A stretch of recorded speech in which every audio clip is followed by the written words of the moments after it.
Hey guys, this is Daniel. I'm the president of TraderDaddy, and today I have a guest with me that I've been trying to get for a little while. He is one of my past students, still one of my students, and I thought it'd be a great case study today to kind of just dive in and see what it was like for him to go through that process of going from a beginner now to a more advanced trader, what that journey was like. I think it's been about, I want to say 6, 7 months. I could be a little light on the timing, Yeah.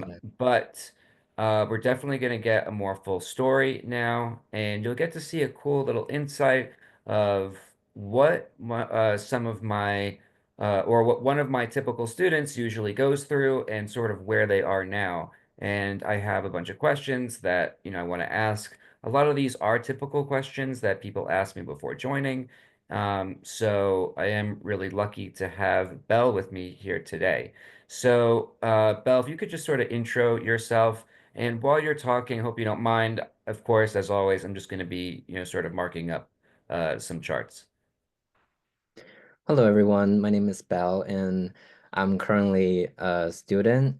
I'm also a small business owner, and I started, I joined TraderDaddy in November of last year, and uh, I learned a great deal about trading, mainly options trading. And like he said, it's been about 6 months now, and it's an incredibly rewarding experience. Um, I enjoyed it a lot, and I hope I can share some lessons that I learned. Hopefully, it could be inspiring to some of the people who are interested in trading, who are beginners like I was, and hopefully, some of my lessons can help them avoid some of the mistakes that beginner traders would make. Great. What was one thing that you thought kind of going into it that you might have seen on social media that maybe turned out to not be as true as you thought it would be, just in trading as a whole? Yeah, so I follow a few people, quite a few people on social media, and I guess like one of the things they like to talk about is like indicators. Like they would hype up an indicator and make it seem like it's Right. uh like the thing Absolute to answer make to you a lot of everything. money. Yeah. Yeah, like the answer to everything, but it's not true. In real trading, I think uh, you would rely on more than one thing, one confirmation. And so it's always of multiple confirmations, and you have to, what surprised me was how much you have to read. So I'm now, like I read Yahoo Finance News right now religiously. And I think it helps a lot to have an idea, to always keep an eye on what the market trend is, keep an eye on world news, politics even. And it's the many things. It's not just the indicators, it's not just the trend, it's not just the sentiment, it's not just the financials, the PE ratios, it's Yeah. everything. Everything will help you um, become a better trader and make better trading decisions.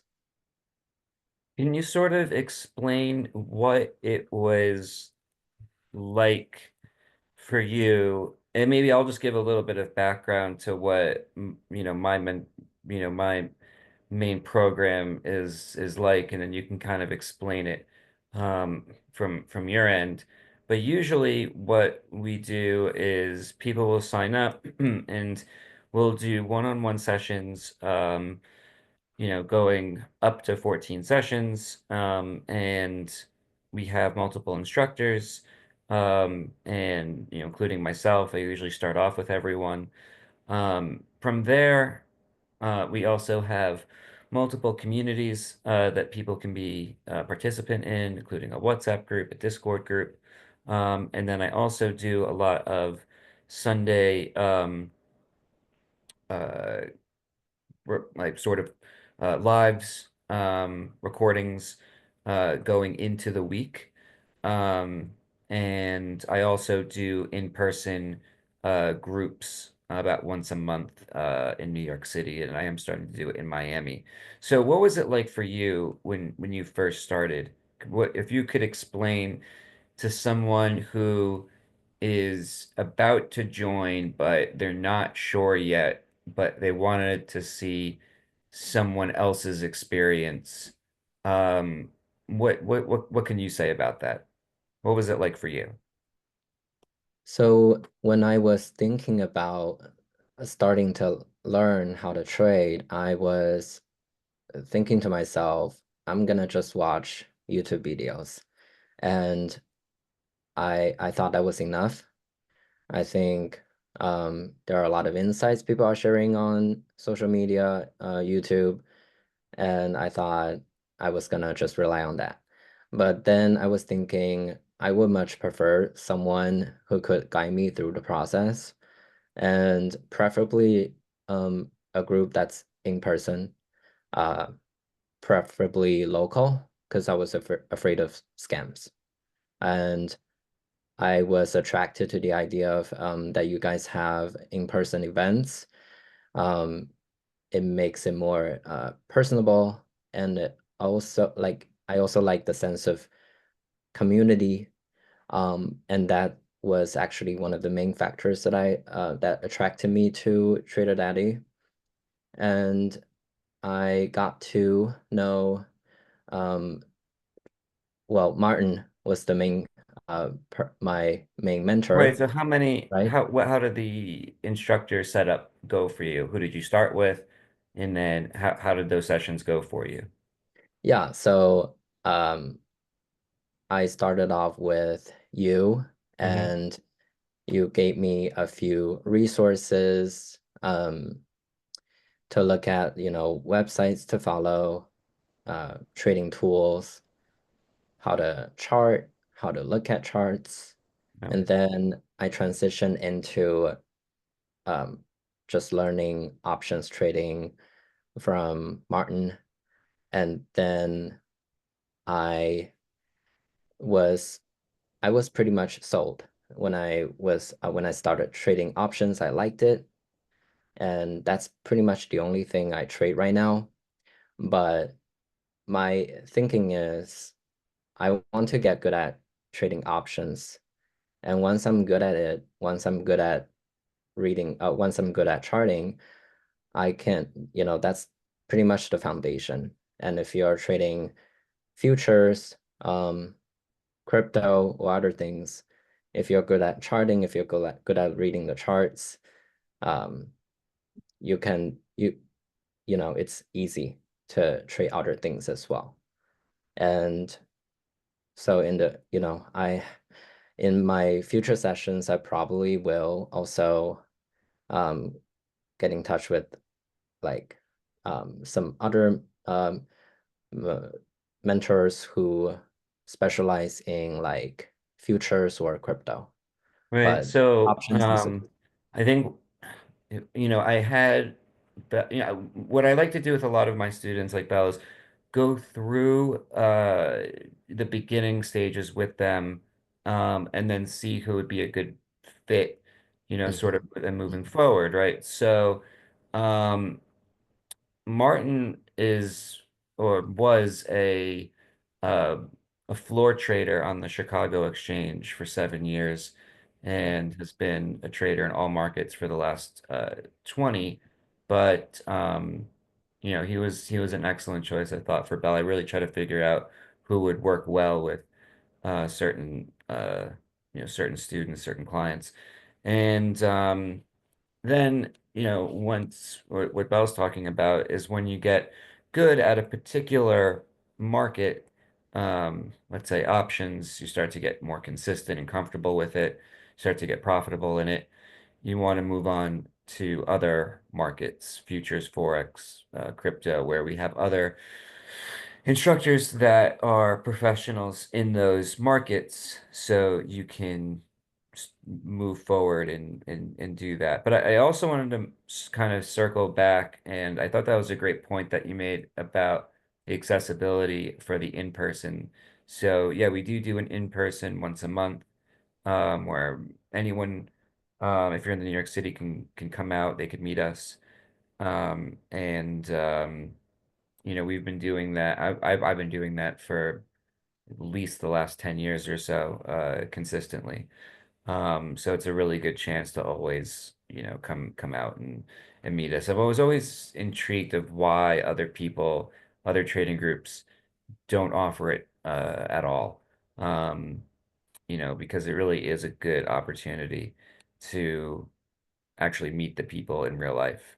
And I think it adds something a little extra, um, to the group as a whole. Um, in terms of um, of being consistent, how long do you think it took you until you started to feel sort of comfortable with the trades that you were placing? And how fast were you able to go to, real money trades and be able to start turning profits? So I started with $1,000. Um, I think it was a good size. I made made it a rule that my stop loss would be 10%. Um, and so I would not risk more than $100 um, to make like $200. And I pretty much started off just following some of the trades you guys share, the trading ideas you guys share on the chat, and um, had a taste of what it was like to trade options and kept my position very small to just get my feet wet. So it took about maybe 2 months before I felt pretty comfortable about doing it. Um, and but then I think that was also the time I got a little bit too comfortable doing it to the point that I became a little bit too greedy. Okay. And and then it and then I started to see some losses, but then I also made them back, broke even, and then that was pretty much the point where I made my rules more strict. Hmm. So, right during that process, after 2 months, when I was kind of losing money, that's I think something a mistake that a lot of beginners make, which is that they start to forget their rules.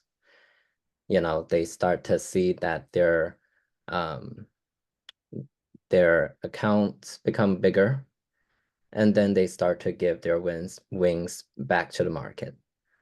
So that was when I kind of thought to myself, and it was kind of an inflection point for me too, that I needed to make a change. Um, and that was also when I started to see me becoming more consistently profitable, like for real. Um, so what I did was I, so I'm using Robinhood, right? And I think the thing about it is, mm, it's like when you see, It's a starting point. yeah, so like when you see your, you become like your profits start to build up, and then you start to become more greedy, Right. and then you start to put more to take on more risk than you would. Right. And then that's when you would be more emotionally attached to a trade, and Right. then that's when you start to lose money. So what You I think you're did, more inclined at that point to start over yeah, trading. mm-hmm, to start over trading. And and then what I did was I I pretty much keep only like exactly $1,000 and a thousand and 100 in my account. So because if I'm willing to risk 100, and if I see that number on my in my account, right? So every day if I'm scalping or if I'm doing a swing trade, I see that number going above 1100. So that means like I have profits. Right. And so that makes me more inclined to take profit Mhm. than seeing it go below 1,000. Because if goes below 1,000, that means it's like a red flag for me. The huge And red, I yeah, really need to, it's a big stop for you psychologically. yeah, yeah, psychologically. Um, with Robinhood, it's like you don't necessarily have a mechanism to place stop loss. I think you can, but like when you're in that trade, you don't really think about it.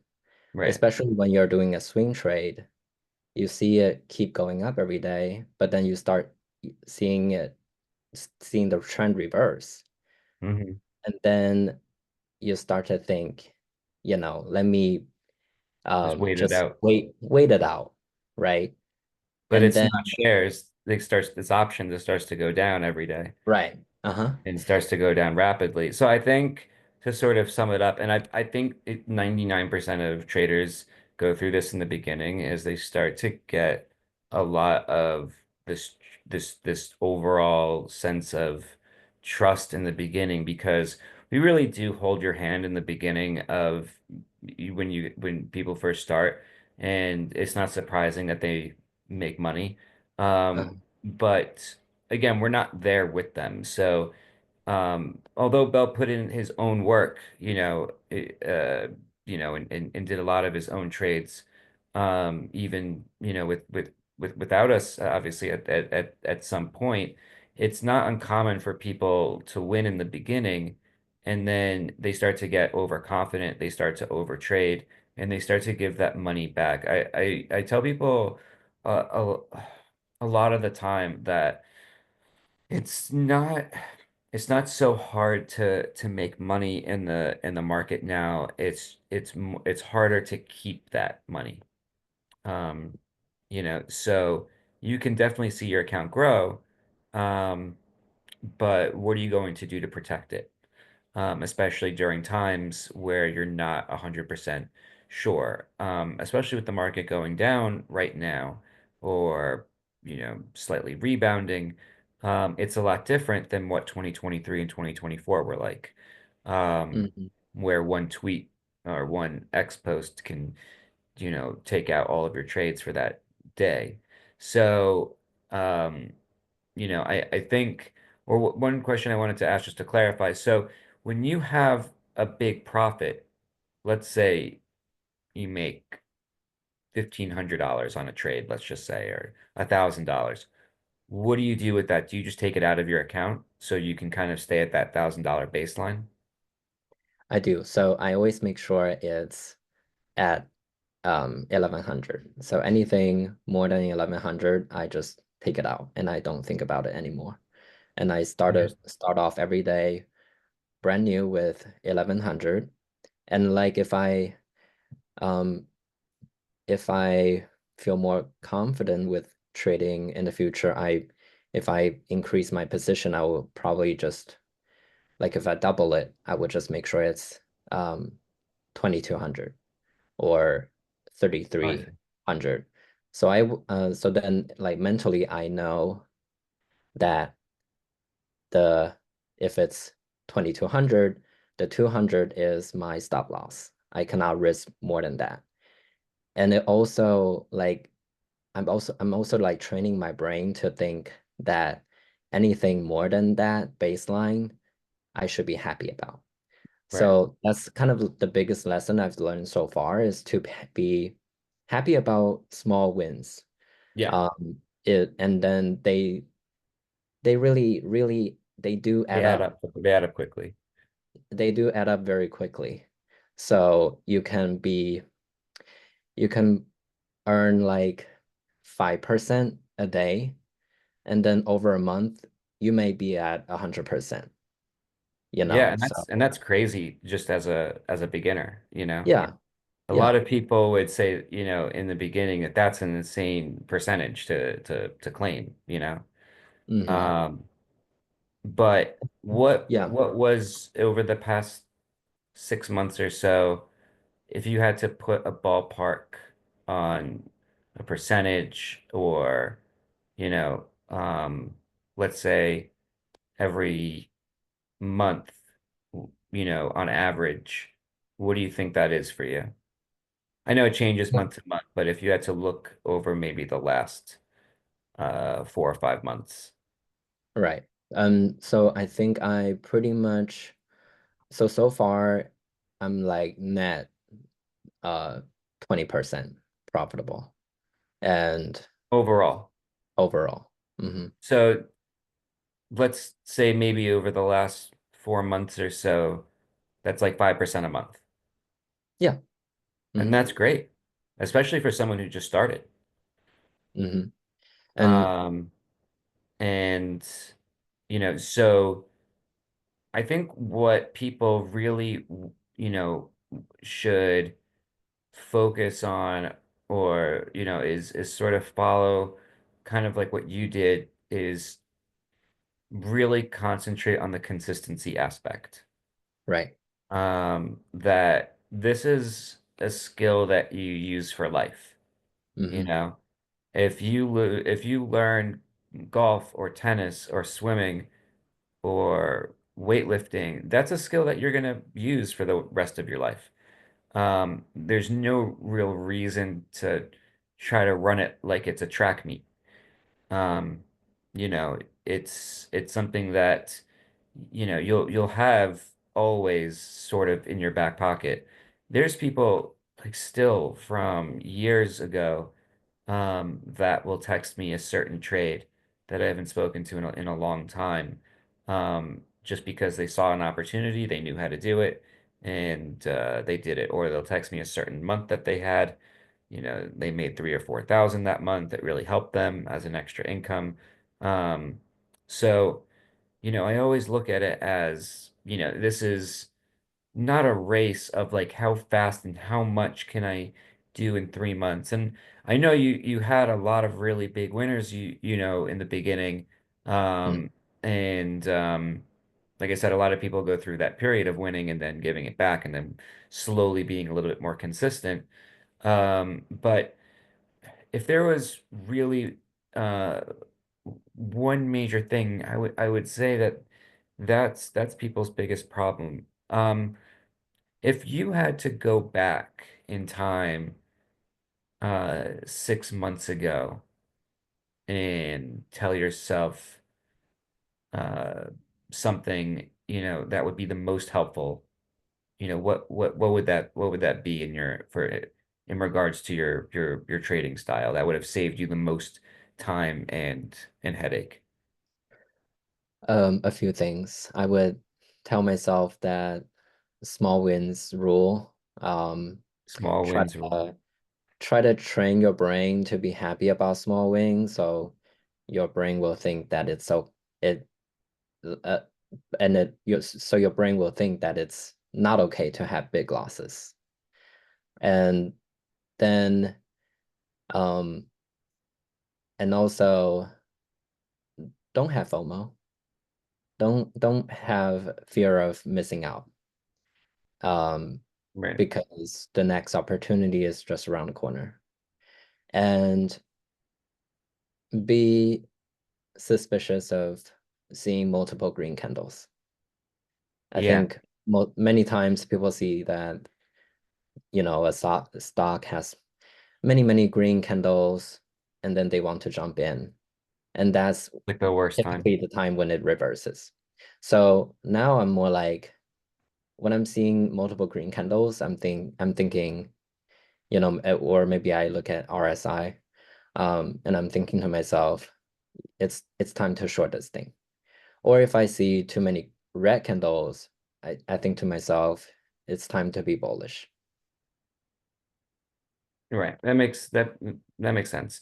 I think what a good way of summing that up is also saying that when you have, a general rule of thumb is if you have three green candles, and you can almost see any time on any of these charts I'm looking at, when you have three candles like here, one, two, three in a row, you can usually expect the next one to be somewhat, um, not as big of a green candle or a red candle or a sideways sort of candle. So, Mm. especially as you start to get into smaller time frames for sure. Um, also, we didn't really cover what else do you do? You said you're also a business owner. You're a student, and what are what are your plans look like for you moving into 2025 and 2026, and how do you how do you plan to include trading, into that into your lifestyle? Oh yeah. I think your trading style really has a lot to do with your lifestyle. And you should really make, I'm talking to all of the beginners. You should really make your trading style fit your lifestyle and not the other way around. So, and I think so for me, I'm pretty busy, don't have a lot of time to really look at charts. So right now I'm pretty much just um, look at charts, and if there's an opportunity to scalp, I will take it.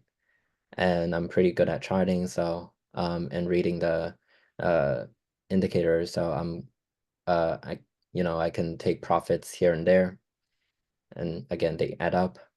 And so for me, it's really uh, just making sure I make time for trading and not let it dictate my schedule. Um, I think Okay. many people they become too obsessed with trading as well sometimes, Yeah. and that starts to mess up their lifestyle. And so I would say, and usually that's also the time when they make mistakes. And so I think it's really important to, for me, look at what my class schedule. Right now I'm a student, or if in the future, if when I get a job, I look at my work schedule, and I think of, maybe I love trading. I think I will still want to trade, if not every day, or like every other day or every week. Mhm. Um, and I want to make sure I'm there for the market. Uh, but I also want to make sure I have my priorities straight. And so, maybe for me, maybe I will get a shift that starts um after 10, or like after 12. So I can be there when the market opens. I'm just thinking out loud. Yeah. Uh, No, I get it. right? I Yeah. think I've always I've done the same thing where I've tried to pick jobs where, I can enter trades if need be in the morning. So even if I have a busy morning, I've been a financial advisor, I've been an economics professor, a New York City high school teacher, in a lot of those jobs, I was still able to, if need be, enter a trade on my phone and it was extremely helpful, but if I knew I was going to be crazy busy, with something, then I would definitely adjust my style of trading. I think too often, and you'll probably agree with me here, and I think you covered it really well, is that a lot of people on online market, and they actually tell you this. It's funny because you start to see a lot of the social media influencers in the trading universe, all have a very similar style. We all, the trading lifestyle per se was not a real thing until 2018 or 2019, or maybe even Mm, 2020. It was sort of invented to sell trading. mm, But it's interesting because a lot of the marketing people will actually tell you, you have to stop telling people that they can trade all markets or that there's different strategies for everyone because it'll be impossible to sell you know, and that's why you actually start to see so many of these trading influencers being like, this is my XYZ strategy, you know, comment the word whatever to learn it. This is, the only way to really beat the market and to make, $20,000 per week, you know, and that's all very carefully crafted a in a in a marketing like sense, like that's already crafted for them. They're just there to then follow that script. It's already mm, scripted out. And it just always like completely bothered me because I can never just blatantly just lie to people, like to just sit there and be like, no, there's only one strategy that I mean, like I like my strategy, but it works for me. And I got to see that, you adopted some of my strategy. You adopted some of Martin's strategy, but eventually you kind of got to your own strategy that sort of worked for you. And I told you from the way beginning, that's the main thing is to get you to a strategy that fits your lifestyle, something that works, for you. right. And then we want to then maximize that, optimize it to a point where, you're overly satisfied in it and you're now looking to branch out to, um, other markets, other styles of trading to see how you can incorporate, everything. I always think it's good to be literate in all markets. Um, so just as a quick example, I mean, this is a Forex trade that I was looking at for such a long time. And again, this was an easy trade I took last night, this candle going downwards. This was a sort of set and forget type of trade. So, this candle didn't exist yesterday, obviously, but we played it down to this level perfectly. But it all started, when you look back to 2015. Look at these candlesticks going into this purple zone Mm, and coming right back down. 2020, right back down. 2025. mm. So now we have a bias of where we think this is going to go. Um, Down.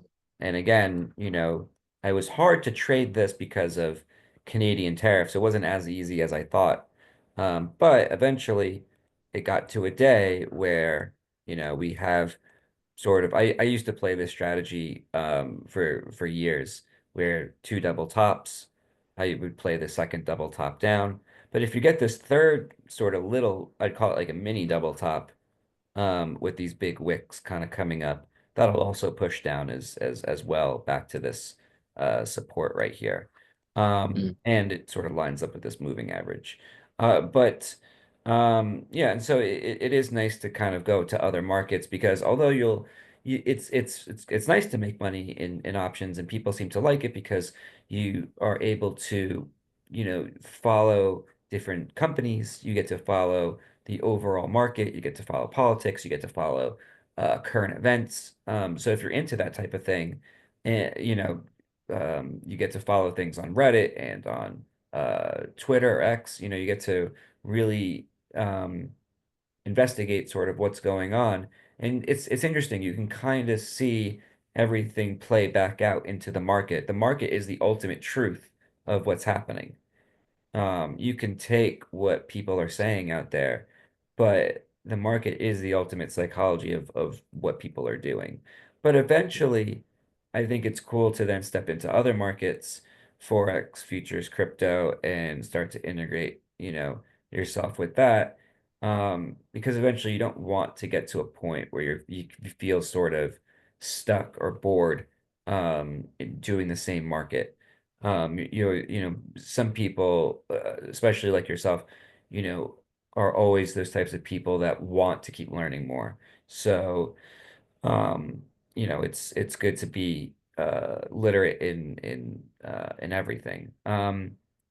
What would you say generally to someone who is thinking about signing up, for the uh the one-on-one mentorship program with TraderDaddy, with everything that, you sort of went through, but they're really sort of on the edge and they're not sure it's either A gonna work or B, it's not worth their time and they still just kind of want to, you know, maybe spend some more time on YouTube. What would you personally say to them? I would say, think about what your motivation is. For me, I just wanted to have a second income or like a skill that can make me more money. And also to be proficient in market and reading the market and following trends so that when there's a big opportunity, I know that I can put more money in and have a very good return. And in the meantime, I still like to follow the market every day and keep up with the news. I'm the kind of person who wakes up reading news. And so I like that. I like to integrate trading in my lifestyle because that's also something I like doing, which is reading and following news. So that's my motivation. And so, be patient with the market. If there's if there's a big opportunity to make you a lot of money, if you can join a course like this and be just learn how to spot those opportunities, that can be a life-changing thing for you, right? If you follow your different groups, if they tell you a trading idea, or if you see that many groups mention the same trading idea, Right. that probably means it's a good idea. And if Yeah. you follow it, and if you're also good at reading the charts yourself, you have your own judgment, and you put your money in, you can expect a very, very generous return. So that's one. The other is uh, just it's helpful. It really is to have a real person to guide you. Right. Um, and it's better than just watching videos online or talking to people on the internet. Um, because when you have one-on-ones like this, it really helps. Um, that person can, Daniel can really take in what your situation is and customize a kind of strategy or a plan that's for you, for your lifestyle, your schedule, and you can um, uh, bounce off ideas with that person, and it's a lot more helpful than just doing it on your own. Awesome, awesome. Um, and yeah, I think that's the number one thing that, is the most helpful for people is trying to personalize it to, their particular situation. A lot of people come in and they're at different points in their trading journey. So it's a good idea to not waste time or not to, and I also want to point a few things out, right? A lot of people will also say, well, 14 sessions is a lot, and I don't know if I have, time for something like that. I want to point out, I think, Bell is like, think I could be wrong. I think you might be at like seven or something, right? Or eight or nine. You know what I mean? Like, I don't even think you're even at 10. Right. Right? So it wasn't some people like it didn't even take that many to get to. Like you still have extra ones to go learn other markets now. Hmm. So, it sort of depends, again, how committed you are to doing it, but there are a lot of people that do pick this up a little bit faster than others. And you could make the scheduling again pretty flexible. But the one thing that I told Bell in the beginning that he was extremely good at. And I tell this to everyone when I tell them, I say, look, if you want to be a top 5% student, this is one thing you have to do. And it seems extremely easy, but very few people actually do it.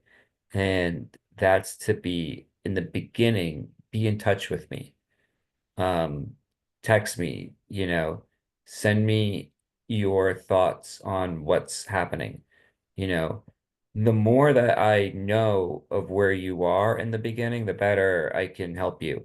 Or else I'm just guessing. I'm just generally throwing out guesses of, where I think you are and what I think you know and what I think would be great. But if you on a, let's say every other day basis are kind of telling me what's going on, or texting me and saying, "Hey, I saw this idea that you put in this group. Can you tell me more about it?" Or, I've realized over time, over, maybe 3,000 students at this point, that the people that do that reach out to me personally and, you know, um, will stay, in contact with me. Um, a great deal in the beginning, those are the ones that usually end up succeeding the most. They're the most disciplined, they're the most, they want to accomplish something. And so, um, I think a lot of people in the beginning have this idea that they're bothering me or they don't want to ask a question that might be simple or for a beginner or for this or that or for whatever reason.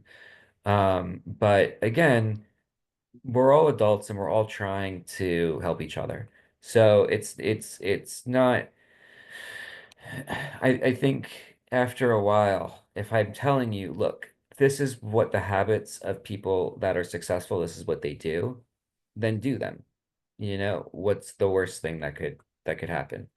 You know, Yeah. um, like I said, it's incredibly um, difficult in the beginning to be extremely consistent, and people put a lot of expectations on themselves from what they see on social media. So I think in the beginning, it is a good idea to talk to me about anything. Any questions that you possibly have helps me help you, helps me to help you reinforce it later on the next time we meet or help you, I could send you something right back. I'm pretty good at leaving audio messages for people. So instead of texting whole thing back, I'll just talk about it for 2 or 3 or 4 minutes and send it back. But yeah. Do you have any sort of final words for people that that you wanted to get across or that we didn't really cover? I would just like to say that it really helps to be part of a community if Yeah. you're a trader. It helps you source ideas better. It also helps you find accountability partners. Yeah, Um, if you put yourself out there more, be more active in those groups, and if you tell people what your rules are, it helps you stick to your rules better right.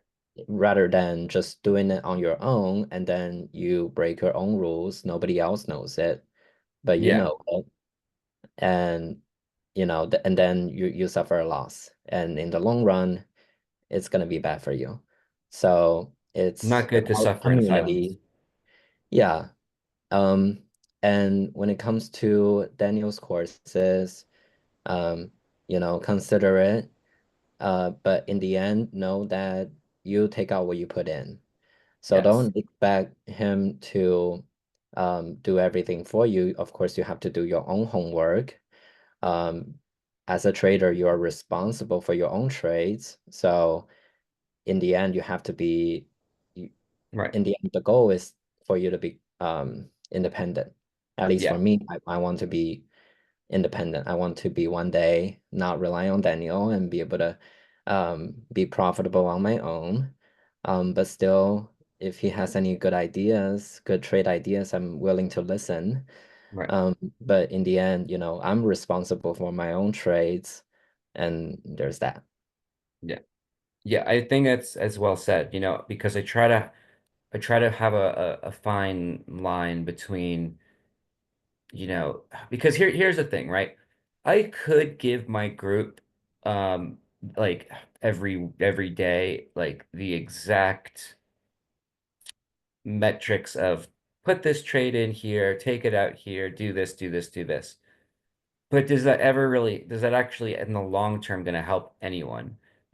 Nope. Because now you're just copying me and you're just living off of my successes and my own failures. Mm, And it might be easier in the short term, and a lot of people do actually look for that in terms of copy trading.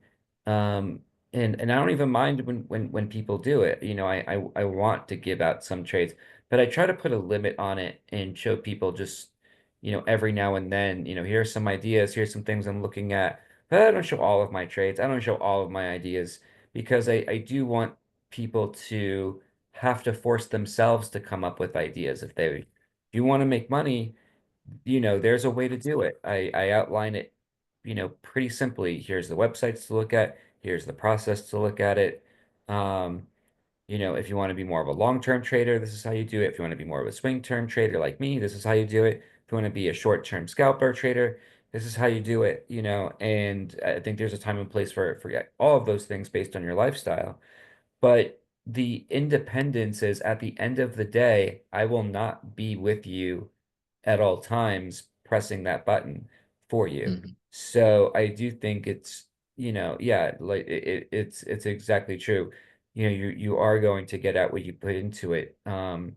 If you keep asking me for help, I will give you help.